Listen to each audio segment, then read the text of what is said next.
नमस्कार, नाशिकची गौरी या माझ्या यूट्यूब चॅनलमध्ये तुमच्या सगळ्यांचं खूप खूप स्वागत। चटणी कशी करायची ते खुरासणी बाजारामध्ये मिळते, किराणा दुकानामध्ये पण मिळते।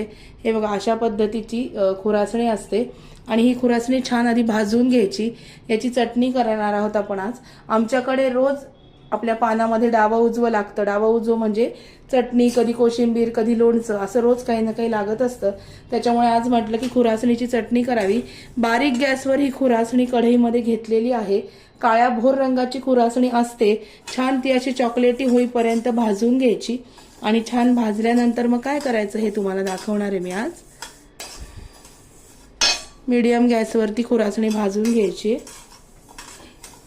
एकदम 5 मिनिटात होणारी चटणी आहे, खूप छान लागते। ज्या दिवशी आपल्या घरात भाजी नसते, ज्या दिवशी भाजी नसते तेव्हा उत्तम पर्याय आहे। डब्याला पण तुम्ही लहान मुलांना सुद्धा देऊ शकता।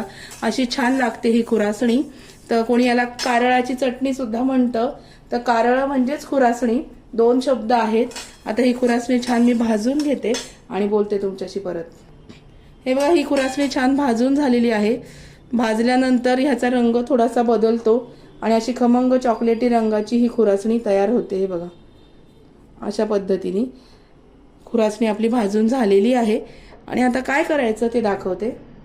हे बघा, खुरासणी मी वाटीमध्ये काढून घेतली। 1 वाटीभर खुरासणी, अंदाजाने तिखट, मीठ, लसणाच्या पाकळ्या आणि जिरे हे एवढं लागणार आहे। खुरासणी, तिखट, मीठ, लसणाच्या पाकळ्या आणि जिरे एवढं ह्या खुरासणीच्या चटणीसाठी लागणार आहे।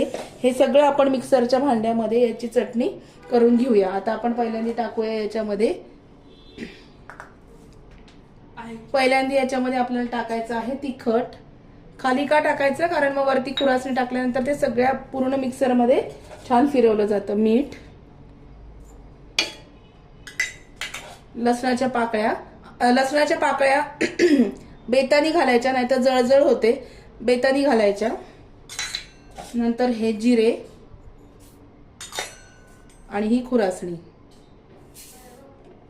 हे बघा, आता हे छान मस्तपैकी मिक्सरमध्ये याची चटणी बनवून घेऊया। हे बघा, हे सगळं मिक्सरमध्ये घालून घेतलंय। आता तात्पुरती वाटीभर मी चटणी करून घेतलेली आहे। तुम्हाला लागलं तर 2 वाट्या प्रमाण तुम्ही घ्यायचं आणि अंदाजाने तिखट, मीठ, जिरे आणि लसूण घालायचा आणि खुरासणी मात्र खमंग भाजून घ्यायची। एवढी एक टीप लक्षात ठेवा। आता ही चटणी मिक्सरमधून काढून घेते।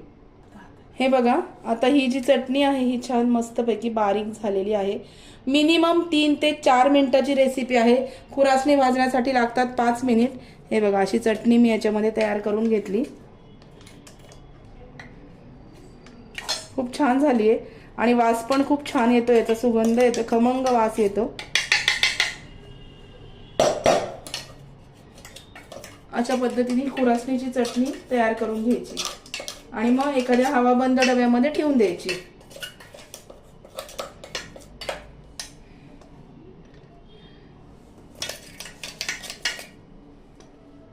आणि ही चटणी आपण जेव्हा खाली काढतो ना डिशमध्ये, तेव्हा हे सगळं हाताने असं चोळून घ्यायचं, म्हणजे मग लसूण आपण जे काही याला घातलेलं आहे हे सगळं याला लागतं आणि गुठळ्या राहत नाही, मोकळी होते चटणी। हे बघा, अशी खमंग अशी खुरासणीची चटणी तयार आहे। आता ही चटणी मी एका डब्यामध्ये भरून ठेवते। माझी आई आलेली आहे आता इकडे माझ्याकडे। तिची तब्येत बरी नव्हती म्हणून माझ्याकडे आई काही दिवसांसाठी आली होती आणि आता आहे अजून पण।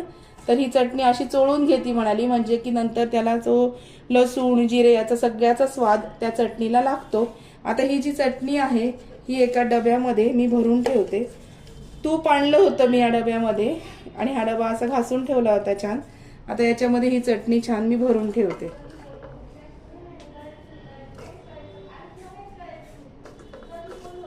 चटणी डब्यात भरून ठेवते आणि मग बोलते तुमच्याशी। हे बघा, ही चटणी मी मस्त हवाबंद डब्यामध्ये भरून ठेवली, अजून गरम आहे। झाकण काढून घ्यायचं। पूर्ण गार झाल्यानंतर ही जी चटणी आहे ही या डब्यामध्ये, कुठल्याही डब्यामध्ये तुम्ही हवाबंद डब्यामध्ये भरून ठेवू शकता। कसा वाटला आजचा व्हिडिओ नक्की कळवा। व्हिडिओ आवडला असेल तर व्हिडिओला लाईक करा, शेअर करा, सबस्क्राईब करा। भेटूया अशाच नवीन छोट्या साध्या भोळ्या रेसिपी बरोबर उद्याला। तोपर्यंत स्वतःची काळजी घ्या। Bye bye, take care.